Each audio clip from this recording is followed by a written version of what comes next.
Please, go ahead. Yeah, Mr. President, can you talk about your plans for the new ballroom that was announced today? Yeah. And the $200 million, that's going to be paid for by yourself as By well me, as yeah. private donations? It's a private thing, yeah. I'll do it, and we'll probably have some donors or whatever, but it's about $200 million. So we've been planning it for a long time. They've wanted a ballroom at the White House for more than 150 years, but there's never been a president that was good at ballrooms. I'm really good. In fact, I looked at one that we just built in Turnberry in Scotland, and it's incredible.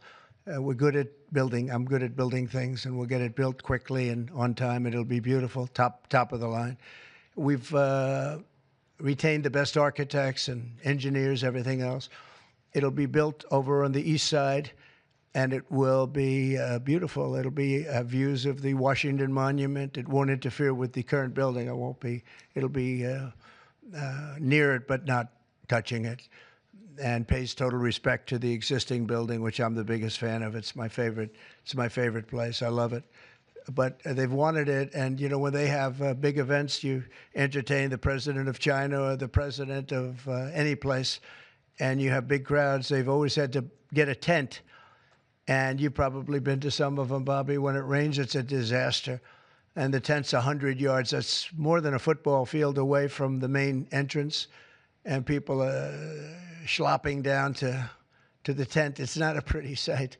The women with their lovely evening gowns, all of their hair all done, and they're a mess by the time they get. And they've always wanted to have it. And I said, you know, in the first term, I said, you know, if I get another shot at this, I'm going to do a ballroom. I was pretty busy in the first because I was running the country, and I was also fighting for survival with all of the lunatics I had to beat.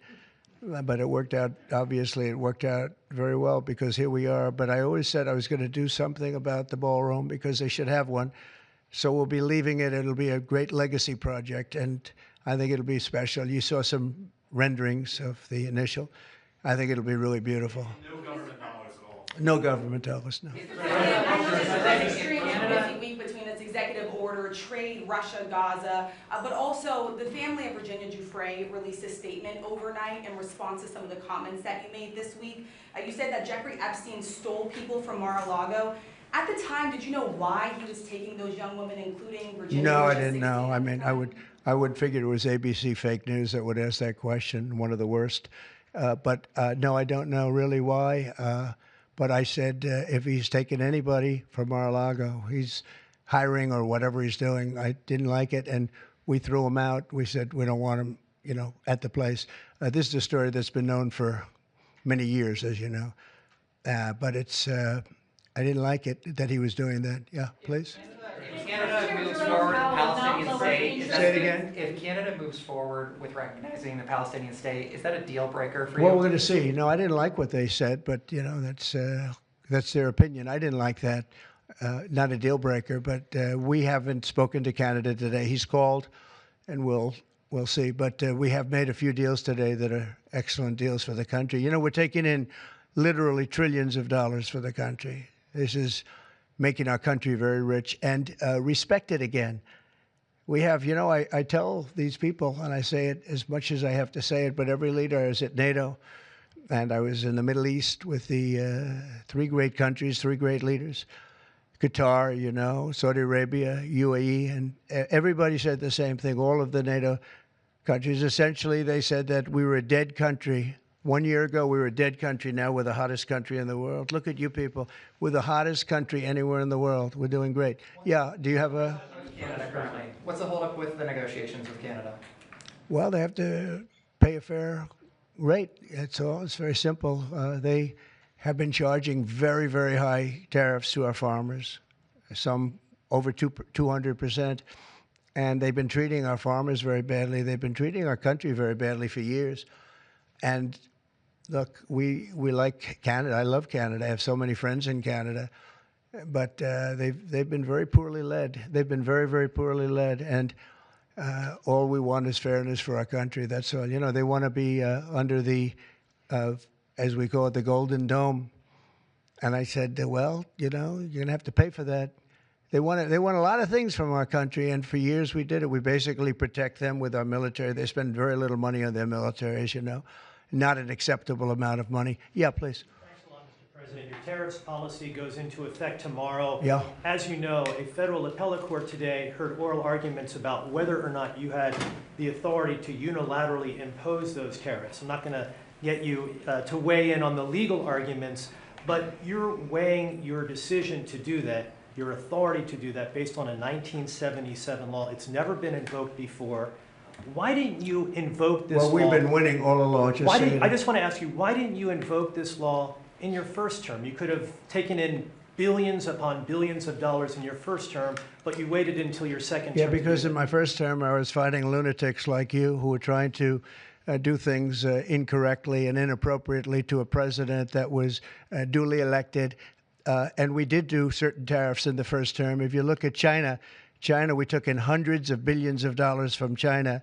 But when COVID came, the last thing I was going to do is tell France and Italy and Spain and a couple of other countries that we're going to hit you with tariffs. We had to fight the COVID situation when that came. But if you look at my first term, we took in hundreds of billions of dollars worth of tariffs, but you people didn't cover it very well. Yeah, go ahead. Thank you so much. I'm representing the foreign poll today. I'm asking you two questions on foreign policy. The first one, do you plan to re-engage diplomatically with Iran, go with direct talks with them, or are you happy with the current situation, having no deal with Iran? Well, Iran has been acting very badly. They were decimated. Their nuclear capability, that potential, which could have happened within 3 or 4 weeks, was decimated. It's been obliterated. The Atomic Energy Commission said the place is just decimated. Now they can start again, but they'd start in different sites because they were hit. I tell you what, the job these pilots did with their B-2 bombers, those unbelievable machines, they traveled 36 hours without stop, and they hit every single target. Every bomb hit they went right down the chutes. And then, as you know, we shot 30 rockets from submarines that were hundreds of miles away, and they hit every target. So they can start again, but they haven't been saying the right thing. I will say Iran has not been saying the right thing. They have not been speaking nicely, and they should be. Yeah, please. Yes, President Powell not lowering interest rates again. Many people say that he's playing politics with the futures of millions. Well, he of is. Americans. We call him Too Late. He's too late. It's his new nickname. It's Too Late, Powell. He's a terrible Federal Reserve Chairman. Not only that, he's building a building. He's at $2.9 billion. It's actually 3.1 if you include other areas that are essentially the same thing. Way over budget, has no idea what he's doing. And I would say he's probably good at that compared to what he does with interest rates. But, you know, we have him there, and it was a mistake. I put him in, and then Biden extended him. And Biden only extended him because he knew I couldn't stand him. And that turned out to be not a good thing for Biden. Although he did lower interest rates just prior to the election. Didn't work out too well for them. But he did lower them pretty substantially just prior to the election. No, he's a political hack, not very good.